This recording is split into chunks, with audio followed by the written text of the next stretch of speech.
some heat, not intrusion, but heat around it. These recorders are built for that. And just before we get the question, these recorders were updated from its original manufacturer. They are L3 Harris, installed at 2 different dates. We're going back and verifying that. But we feel comfortable once we get these to our lab in DC that we will be able to get a good readout of the applicable data, and that will be yet another point of information that will really help us understand what happened during this point of flight.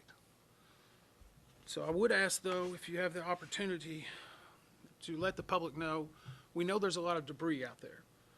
And it's in some yards, it's in some business locations. If you can have any debris or you see something that you think is from an aircraft, please contact us at the email address witness@ntsb.gov. Again, that email address is witness@ntsb.gov. Sometimes we get some very good information from items that are found, and with a debris field a half-mile long, we're still making the determination of exactly where and what parts of the airplane and where they're at. Now, be happy to take a few questions. Again, we are limited in the information. When you do, please tell me who you're with and what your name is. Tom, you made the trip.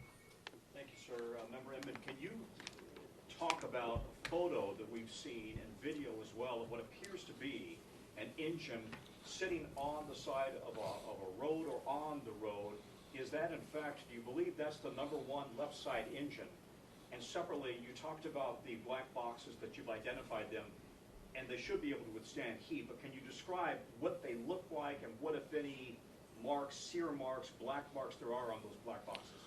Okay, the first question was basically the engine that's been seen in some photographs. We do believe that that is the engine from the left side of the plane. It is actually on the airfield, so it's not off the airport property. That correlates with the video that we've seen of it detaching from the airplane while it is in flight. We also know that a fire was occurring during that time, and so we're analyzing that. In fact, we have teams right now that are preparing to do the runway in what we call a FOD walk. That is foreign object debris. Obviously, the runways have been shut down, but we need to not only take drone coverage and video coverage of where every piece of this evidence is, but then we need to recover it and tag it, and those will give us even more pieces of information. So right now, it's still on the field. We're making arrangements for that evidence to be recovered and stored in a secure location. And once we are able to analyze it, we may need to ship it off for specialists for things like that. But we do feel comfortable that we're going to get a lot of good information from it. What was your second part? Jeff, can you describe the physical condition, what you saw, how those black boxes actually look? The physical condition of the black boxes. I've only seen one picture. You could easily tell that it was a black box, about 2 types of cylinders on top. Our specialists said they were able to easily identify that. We don't know until it gets to Washington, D.C. I will tell you that they're manufactured to a very specific standard. Luckily, they were not in a post-impact fire for multiple days or on the bottom of the ocean. So while the fire may have been intense, it is built to withstand that. And once we get them to D.C. and we can open them up and take the steps, and sometimes we have to take multiple steps. Now, it will be multiple, or at least several days before we have a readout of those, because as we take them apart, we need to let some of our groups go through and do what's called audition them, and then they'll come up with a potential or partial transcript looking for identifying markers that we need to delve into further while we're on the ground. So, and as always, we will never be releasing the actual audio of any of those conversations out of respect for those who are involved in the aircraft. Yes, sir. Alex Capriello with News Nation. While the black boxes and the data recorders are certainly built to withstand heat and exposure and the sort of catastrophe that occurred here, can you give us an idea about the rest of the aircraft, the fuselage, if anything exists, and then perhaps even larger point, the difficulty for you and your investigators when there is a debris field that's half a mile long? So the question is how the rest of the fuselage, the airplane, as it rests right now, what we may have seen, and how it impacts the investigation. We've seen some aerial videos and some photographs. The emergency management here, along with the first responders, have done an amazing job. We've been working with them since we've gotten on the ground. They have some command posts set up, and I just want to applaud them for not only the work they've done and the work they are doing and the courtesies they're providing us, along with the UPS staff and everyone here at the airport. But to answer the ultimate question, there are a lot of different parts of this airplane in different places. I mean, whenever you have a post-impact to not only structures but also to the terrain, you have to analyze why it came there, and then how do you recover it correctly in order to analyze it. So I can't give you a real good definition of what it is. There's a lot of different parts. It doesn't complicate it to where it's not recoverable. A mile and a half, a half a mile is a pretty large distance, but we have to be very cautious. The main thing we're also worried about are the safety of not only the investigators, but the first responders that are there. We know that there's been some shelter in places in the area. We also know that while the fire departments were working throughout the night, there were occasionally little flare-ups in different spots. So they're having to constantly monitor that to make sure it's safe for someone to get in. So it may not be the length of the debris field. It may be where the debris field is in, say, a recycling facility or another location, and the amount of course fuel that the plane was carrying. Those can all add to the complexity of an investigation. Yes, ma'am. Hi, I'm Jackie Bell from the Epic Times. Is there a chance that staffing shortages caused by the government shutdown in any capacity could be tied to this?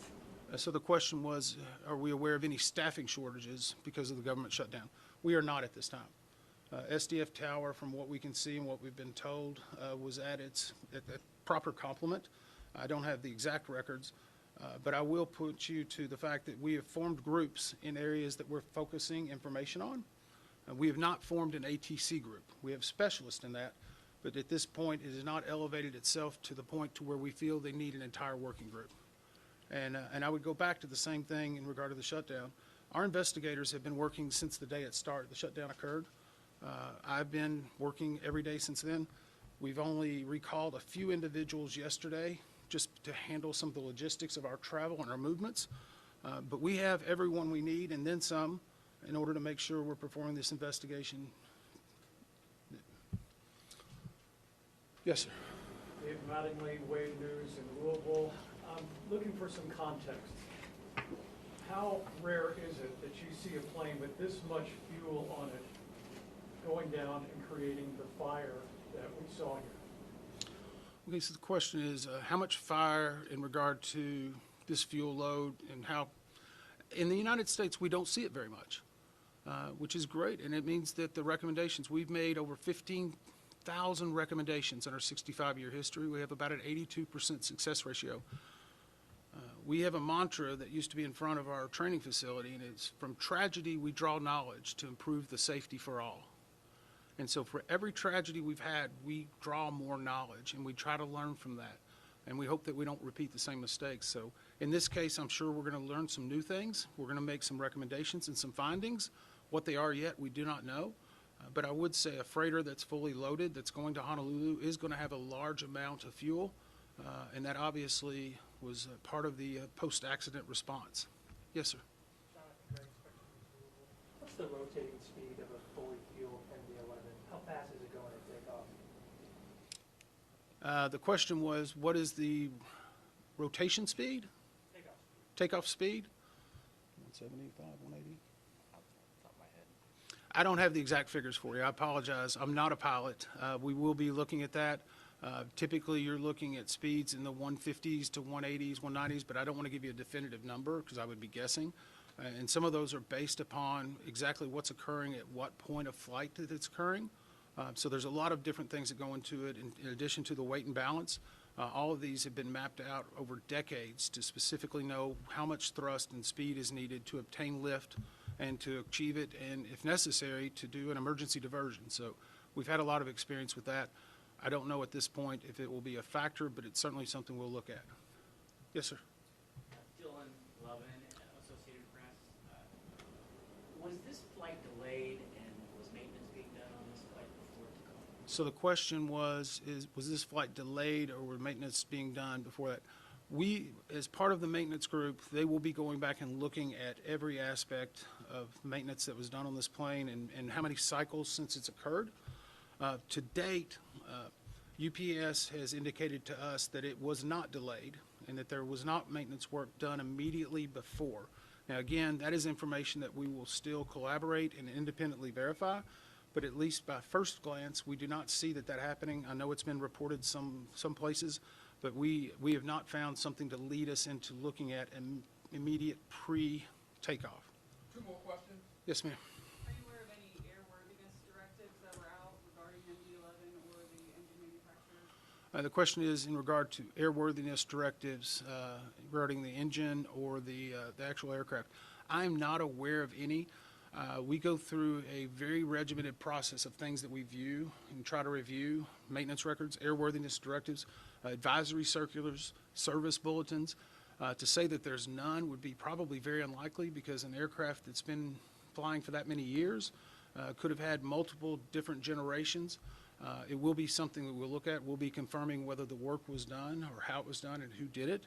But at this point, we have not seen anything that's said we need to hone in on a specific area. One more question? Yes, sir. Tom Regulus, WHAS here in Louisville. How much of your investigation focuses on the runway itself here at SDF, and will the runway remain shut down as you continue to investigate? So the question is in regard to how much of our investigation will focus on the runway and how long it will be shut down. The runway itself, from what we have seen, was obviously being used continually. Louisville has a lot of operations every day. They have a really great crew that works on their operations, maintenance, and upkeep. We'll be looking at any type of factors, such as when they last did a FOD scan or whether there was good skid, whatever. A lot of different things go into the actual pavement. So right now, we're not seeing something that says we need to open up an airport working group. In regard to the closure of the runway, we're very cognizant. I mean, I was here 4 months ago, meeting with the safety staff. They invited me up, got to talk to the president of UPS Airlines and all of their safety staff. We were walking through a lot of different scenarios. And one of the things that struck me was, not only is this a company that moves freight, they are delivering life-saving drugs, postal products, food, supplements, you name it, that come through this hub every night. And so we've been emphasizing the need to make sure we're getting every piece of perishable evidence and doing it in the most diligent way, but at the same time, understanding that this investigation could slow down a lot of important products, not just for this company, but for Americans across the country and across the world. And I think we have to be cognizant of that. That's the reason why we were working so diligently today to try to do the mapping and to get the FOD walk. In regard to actually keeping the runway shut down, we do not shut down runways. It is the airport authority. Obviously, they have been working with us in a great fashion and are trying to do everything they can to make sure we have the information. But we are hopeful that we can turn over at least one of the runways shortly, and as soon as possible the other runway, while still preserving all the evidence. Thank you very much. What about a timeline when you might have a preliminary report out?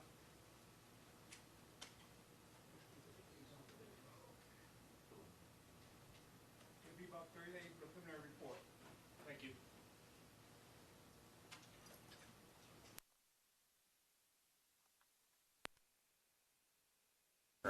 Are we off the shot? Can I spin it around? What? Are we off the shot? Can I spin it around? It sounds like they're off of it.